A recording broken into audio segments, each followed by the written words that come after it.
नमस्कार, जय शिवलाल जी।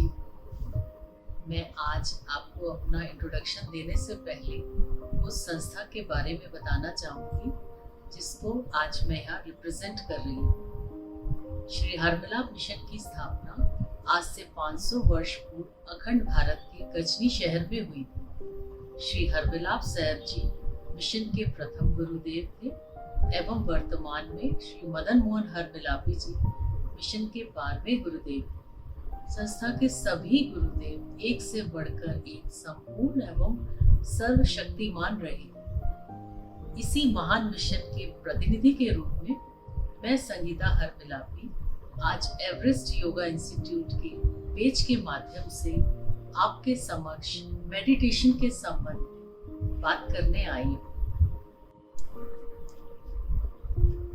इस मिशन के 11वें गुरुदेव पूज्य श्री 1008 मुनि हरमिलापी जी महाराज की लीलाओं एवं उपदेशों ने सदैव ही हमारा मार्गदर्शन किया है। आप में से कुछ लोगों ने उनके दर्शन भी किए होंगे एवं उनका सत्संग भी सुना होगा। महाराज श्री अक्सर फरमाया करते थे, बोलो जीवन कैसा है, जैसा बना लो वैसा है, चाहे इसको स्वर्ग बना लो, चाहे इसको नर्क बना लो, चाहे इससे दाम कमा लो, चाहे इससे नाम कमा लो, चाहे इसे बंधन में डालो, चाहे इससे मुक्ति पालो। बोलो जीवन कैसा है, जैसा बना लो वैसा है। इन वाक्यों में ही संपूर्ण जीवन का सार छिपा है। अर्थात हम अपने जीवन को जिस दिशा में लेकर जाना चाहें उसकी डोर तो परमात्मा ने हमारे ही हाथ में दी। हम अपने जीवन को जैसा चाहें वैसा बना सकते हैं। हम हर वक्त दुख, परेशानी, चिंताओं की बात करें या विपरीत परिस्थितियों में से भी कुछ पॉजिटिव निकालें, ये हमारे ऊपर ही डिपेंड करता है। जीवन में अगर हम सीखने की बात करें तो हर छोटे बड़े व्यक्ति, वस्तु अथवा देवी देवताओं की प्रतिमाएं भी हमें कुछ ना कुछ सिखाती हैं। अब हम विघ्नकर्ता गणेश जी की बात करें। आप सबने गणेश जी की मूर्ति को बहुत ध्यान से देखा होगा, तो आपने देखा होगा उनकी आंखें बहुत छोटी छोटी होती हैं।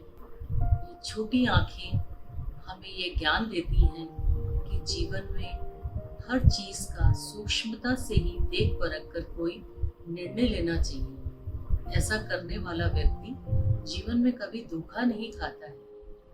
गणेश जी के अब हम कानों की बात करें, उनके कान सूप की तरह बड़े, इसीलिए गणेश जी का एक नाम सूपकर्ण और उनको गजकर्ण भी कहा जाता है।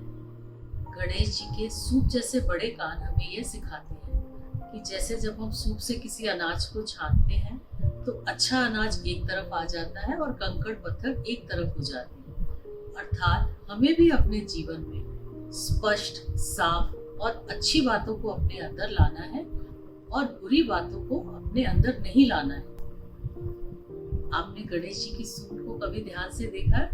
उनकी सूंड हमेशा हिलती रहती है, जो कि उनके हमेशा सक्रिय रहने का संकेत देती है।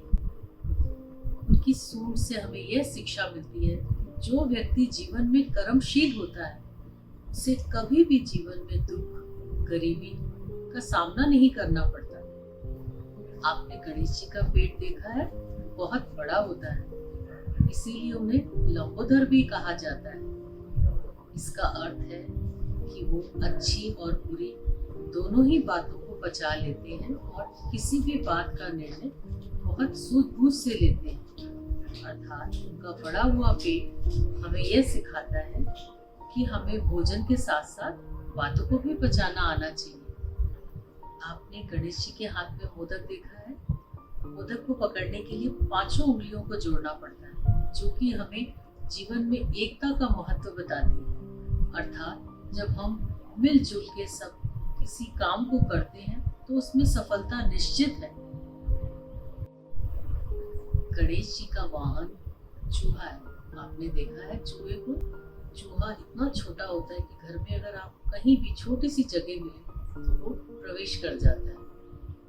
इसी तरह अगर हम अपना हाथ परमात्मा के हाथ में नहीं सौंपेंगे, काम, क्रोध, लोभ, मोह, अहंकार हमारे अंदर आ जाएंगे।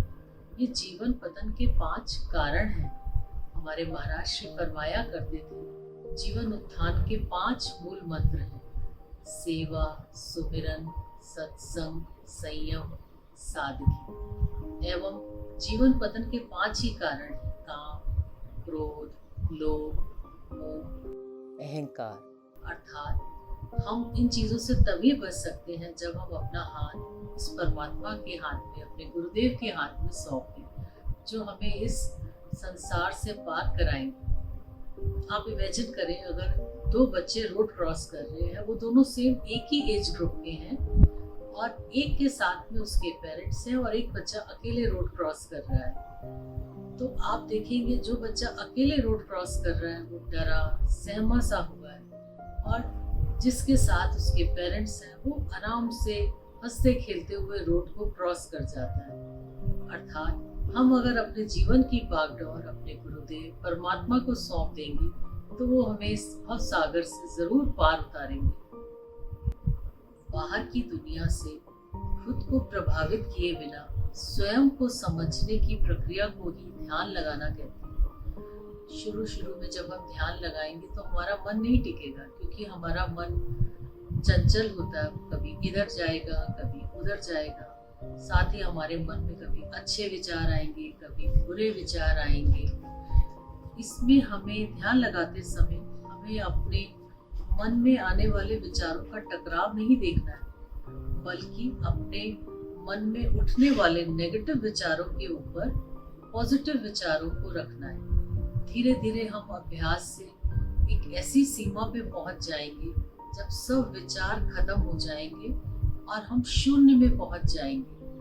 यही ध्यान की चरम अवस्था है, लेकिन इसके लिए हमें बहुत बहुत प्रैक्टिस की जरूरत होती है। ध्यान लगाने का जो उपयुक्त समय है वो हमारे ऋषि मुनियों ने ब्रह्म मुहूर्त बताया है, क्योंकि उस समय वातावरण शांत होता है, प्रकृति भी शांत होती है, जिससे कि उस समय हमारा मन जल्दी से टिक जाता है। ध्यान लगाने से हमें केवल मानसिक शांति ही नहीं मिलती, बल्कि हमारी बहुत तरह की समस्याओं का भी समाधान होता है, जैसे कि हार्ट से संबंधित बीमारियां, हाई ब्लड प्रेशर, अस्थमा, मानसिक रोग आदि में मेडिटेशन से बहुत आराम मिलता है। परंतु बात तो वही है कि हमें अपना समय देना होगा और ध्यान लगाने के लिए परिश्रम भी करना होगा। फिर चाहे साधक या विद्यार्थी, मेहनत तो करनी पड़ेगी। आज मुझे एक छोटी सी स्टोरी याद आ रही है जिसे मैं आप सबके साथ शेयर करना चाहूँगी। एक बार की बात है, एक कलाकार अपने थैले में औजारों को भरकर जंगल की तरफ चल देता है। जब वो थोड़ी दूर आगे जाता है तो रास्ते में उसको एक बहुत सुंदर सा पत्थर मिलता है। उसके मन में ये आता है कि क्यों ना इस पत्थर को तराश कर मैं एक मूर्ति बनाऊं। फिर वो अपने थैले से औजारों को निकालता है और उस पत्थर को तराशना शुरू कर देता है। जब वो धीरे धीरे उस पत्थर को तराश रहा होता है, तभी उस पत्थर से आवाज आती है, अरे भाई रहने दो, दर्द होता है। कलाकार उस पत्थर को वहीं छोड़कर जंगल के रास्ते में आगे चल देता है। थोड़ी दूर आगे जाने पर उसको एक और सुंदर सा पत्थर दिखता है। कलाकार अपने औजारों को वापस फिर से निकालता है और उस पत्थर को तराशना शुरू करता है। धीरे धीरे उसकी मेहनत रंग लाती है और उस पत्थर से एक भगवान जी की बहुत सुंदर सी मूर्ति बनकर तैयार हो जाती है। उस मूर्ति को देख के ऐसे लगता है जैसे ये अभी बोल पड़ी। वो कलाकार उस अपनी कलाकृति को वहीं छोड़कर जंगल के रास्ते आगे चल देता है। कुछ ही देर में वह एक गांव में पहुंच जाता है और वहां जाके देखता है कि वहां एक बहुत सुंदर मंदिर का निर्माण हुआ है और उस गांव के लोग ये बोल रहे होते हैं कि मंदिर तो बन गया है, अब हम इसके लिए मूर्ति कहाँ से लाएं। तब वो कलाकार उस गांव के सरपंच जी से कहता है कि आप मूर्ति की चिंता बिल्कुल नहीं करें, आप इस जंगल के रास्ते में जाएं और आपको वहां एक भगवान जी की सुंदर सी मूर्ति मिलेगी जिसको मैंने ही तराशा है। गांव के लोग ये सुनकर बहुत खुश होते हैं और जंगल के रास्ते जाते हैं तो वहां उनको वो मूर्ति मिलती है। उस मूर्ति को वो लाकर गांव के उस मंदिर में स्थापना कर देते हैं। अब गांव के सब लोग वहां रोज आते हैं, मूर्ति के आगे अपना माथा टेकते हैं, मूर्ति की आरती उतारते हैं। अब उस मंदिर में जब लोग आते हैं, अपनी मन्नत मानते हैं, तो वहां नारियल फोड़ने के लिए कोई पत्थर नहीं होता। तब गांव के लोग आपस में विचार करते हैं कि यहाँ पर एक पत्थर भी होना चाहिए जिस पर वो अपना नारियल फोड़ सके। तब वही कलाकार गांव के सरपंच जी को कहता है कि जिस रास्ते से आप मूर्ति लाए हैं, उसी रास्ते में जब आप थोड़ा और आगे जाएंगे तो आपको एक बहुत सुंदर पत्थर मिलेगा। उस पत्थर को आप यहाँ लाकर स्थापित कर सकते हैं। गांव वाले उस पत्थर को लाके मंदिर के बाहर स्थापित कर देते हैं। अब जब गांव के लोग जिनको भी मन्नत मांगनी होती थी, वो उस पत्थर पे आके नारियल फोड़ते। एक दिन जब सब लोग मंदिर से चले जाते हैं, तो जिस पत्थर पे नारियल फोड़ा जाता है, वो उस मूर्ति वाले पत्थर से कहता है, अरे वाह, तेरी क्या किस्मत है, तेरी तो सब पूजा करते हैं और आरती करते हैं, और मेरे ऊपर तो सब नारियल फोड़ते हैं। तो मूर्ति वाला पत्थर उस पत्थर को कहता है कि अगर तुमने भी उस दर्द सहन कर लिया होता तो मेरी जगह आज तुम यहाँ पर होते। इस कहानी से हमें यह शिक्षा मिलती है कि जीवन के किसी भी क्षेत्र में अगर हम सफल होना चाहते हैं तो हमें कड़ी मेहनत करनी पड़ेगी, साथ ही उस रास्ते में आने वाली कठिनाइयों परेशानियों को भी सहना पड़ेगा। इसलिए मैं आप सबसे एक यही बात कहना चाहूंगी, अपने शरीर को स्वस्थ रखते हुए आप जो भी कार्य कर रहे हैं, चाहे वो पढ़ाई है, चाहे कोई जॉब है या बिजनेस है, आप पूरी लगन और ईमानदारी के साथ मेहनत करें, आपको जरूर सफलता मिलेगी। और इस प्रयास में आपको मेडिटेशन से बहुत लाभ मिलेगा। ध्यान करने से एकाग्रता बढ़ती है और किसी भी काम को पूरा करने की पावर आ जाती है। अंत में हम फिर से गणेश जी की बात करते हैं। गणेश जी का एक नाम एक दंत भी है। बाल्यकाल में गणेश जी का परशुराम जी से युद्ध हुआ था। परशुराम जी ने फरसे से उनका एक दांत काट दिया था। गणेश जी ने उस कटे हुए दांत को ही अपनी लेखनी बना लिया और उससे पूरा महाभारत ग्रंथ लिख डाला। इसी कारण से गणेश जी का एक दंत नाम भी बहुत प्रसिद्ध है। गणेश जी की ये बुद्धिमत्ता का ही परिचय है कि गणेश जी ने अपने टूटे हुए दांत से हम सबको ये सिखाया है कि हमें अपने समय का, अपनी वस्तुओं का सदुपयोग किस प्रकार से करना चाहिए।